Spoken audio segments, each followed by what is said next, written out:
Welcome inside the CHEK Vancouver studios. It is time for Steele and Vance. Glad you could make it. We start with a rather solemn subject today, Lynda. You know what? If you are someone who loves a person who works in law enforcement, this has been a really crappy year because we've seen way too many police officers being killed in the line of duty.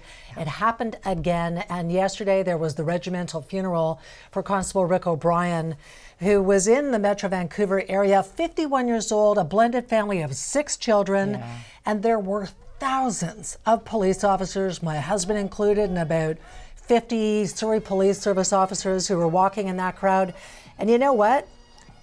These are solemn days. People have to realize that there is a human being who lost his life to protect his community, and we have to give them our thanks. And it is not okay. It's not okay to normalize the kind of attacks we're seeing on law enforcement. I can't imagine the stress that you've endured as the wife of a police officer for many years. A friend of mine was murdered by a bank robber about 30 years ago. My husband was on shift that day. I thought, oh my God, I was phoning his secretary to see, was it Norm? And she said he took today off, idiot. And I was like, oh, thank God it was off today.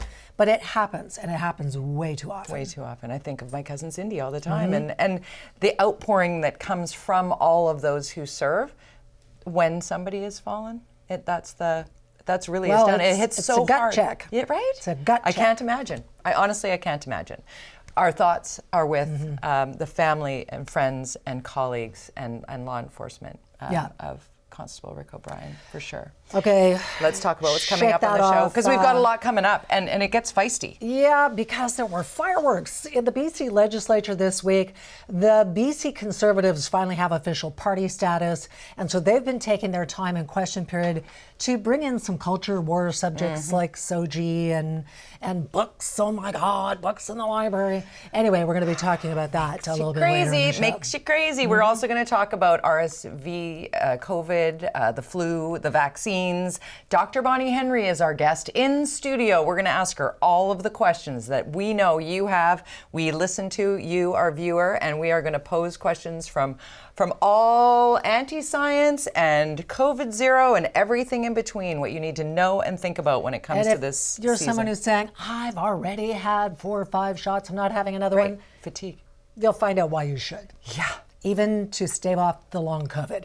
But there's also going to be some fun. Yes. So we all gonna heal our love hearts. Mr. Dress Up, right? Do you remember this, watching as a kid? You made me what I am today. You know that. Hi, Mr. Dress-Up. One of the reasons I became an actor was because at a very early age, this person on television, an adult but not an adult, taught me that it's okay to let my freak flag fly. Ladies and gentlemen, one of the great Canadians, Mr. Mr. Dress Up, Casey and Finnegan.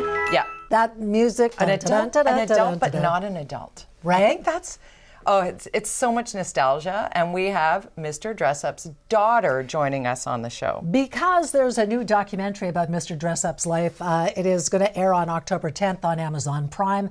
The Magic of Make-Believe. So that's going to be fun. Love it. Okay, Nina, are you ready? Because it is time for...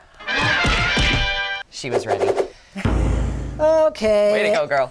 Can we talk about the fact that there are some new rules? The province had just today came out and said, okay, I know we decriminalized simple possession of illegal drugs, but you can't do them in every park and the beach and the doorway. You can't do any of those. And so they're now restricting it, which is good. Some people saying it's kind of rolling decriminalization back. But I'm not okay with you smoking meth next to me when I'm leaned up against a log at Kitsilano Beach. I agree with this on a number of levels, because at first we were talking about playgrounds in elementary schools. Like, okay, I don't remember a time where this shifted into, you know what? Have at her, use wherever. And I understand we are amidst a crisis here for sure. We want to save lives, and people struggling with addiction require and deserve society's empathy. But there's got to be a way to find a safety and security. Like you said, you should not have to feel fearful sitting in your public space. Not fearful, I'm just freaking annoyed. I do not want to inhale your drugs. I am outside trying to breathe the fresh air, so I'm glad they did it, but the critics are all upset about it. Anyway, I'm upset about the homeless count, to be honest with you. The numbers that came out. I'm not surprised. This is Justin McElroy from the CBC put out this chart. We have a record number of homeless people in the city of Vancouver at over 2,400, which represents a 32% hike since 2020, which was the last time they did it before the pandemic shut everything down. I think they just I'm need not to surprised. just peel away all of the permitting costs for affordable housing for people who need to be housed. Like, let's just start there. I mean, come on, let's make some change. Or let's put some COVID-style funding into dealing with homelessness. If we could spend $100 billion, maybe we could do it again. Yeah. Is there the political will? Probably not. $100 billion is kind of what we're all paying on gas out here these days. Oh, my goodness. But it's getting cheaper, Lynda. Is this a huge drop that we can expect to continue? I do not trust the gas companies. I just don't. Oh, I don't see any other province fluctuating mad fluctuations of 20 cents. It's California. And gas up and, $2.20, and I'm driving by going, is nobody shocked anymore? I am. This is crazy, and taxes are a big part of the problem. But anyway, so hopefully you didn't fill up in the last 24 hours. Get out there and get some cheap Chef Brian gas. was holding out with the gas light on, and he's like, "No, I'm waiting," because we know when it's going to drop, which is another thing. It's like, really, okay, this is a little bit nuts. Can we talk about BC Ferries? Because I also find this to be crazy as someone who grew up in Tawasin. The fact that BC Ferries, who we pay for, are going to be fined, which doesn't that get passed along to the taxpayer? Well, they have to do something because they keep canceling sailings because they don't have enough staff. So now there are going to be consequences. We'll see what happens. That's the problem. Not enough staff. Too much casual labor in that. We saw that with the port strike. People needing to be on standby and ready to go at a moment's notice. So speaking of ports, what about this, Lynda? Well, we're seeing all kinds of seizures of drugs and what have you at BC ports.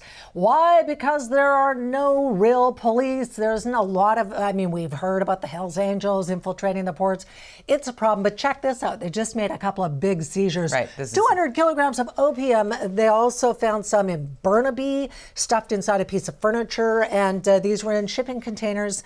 A bunch of the opium was inside some machinery they were trying to squirrel across. They say it's like 99% of things that come through our ports aren't checked because you just can't check it. We're so busy. Yes. And on the drug front, all those mushroom dispensaries, I'm talking about the magic mushrooms, pop all over Vancouver. And I kept thinking, come on, it's illegal. So just like cannabis, the drug dealers, because that's what they are, jumping in, setting up these mushroom dispensaries. You don't know what they're selling. No. You don't know if it's tainted. You don't know anything about it. And so finally the city's going, oh, maybe we should have actually cracked down on that. Maybe. You can't do a pop-up flower shop, but apparently you can have a pop-up mushroom dispensary. Not until I can drink a glass of wine outside the art gallery with nobody bugging me. Then you come to me and say I can set up all my illegal shops. Let's start there. Let's start being able to buy our wine in the grocery store or what have you. A couple of huge things happened over the last week in terms of politics. We've seen some significant diversity injected into politics, frankly,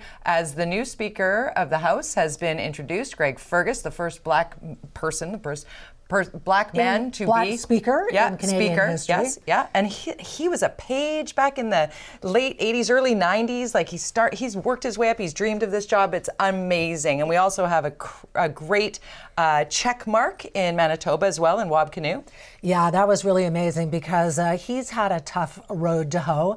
And he said, you know what? That's what second chances are all about. He's the son of a residential school survivor, had a couple of run-ins with the law, got himself together and said, hey, all kids out there, Indigenous and otherwise, you can do whatever you want to do if you work hard enough. Work hard and move forward. It was really inspirational to watch that all unfold in Manitoba and see the shift from what is certainly a conservative province turning hard into the NDP. Can we just jump to one thing before we take off? And I know we're kind of dressed Christmassy today. Well, you know what else is Christmassy? There is eggnog at the grocery store already, and I'm sick of it. So we've had Christmas trees, we have Christmas chocolates, but we have eggnog in the store, and that's not okay. It's too early.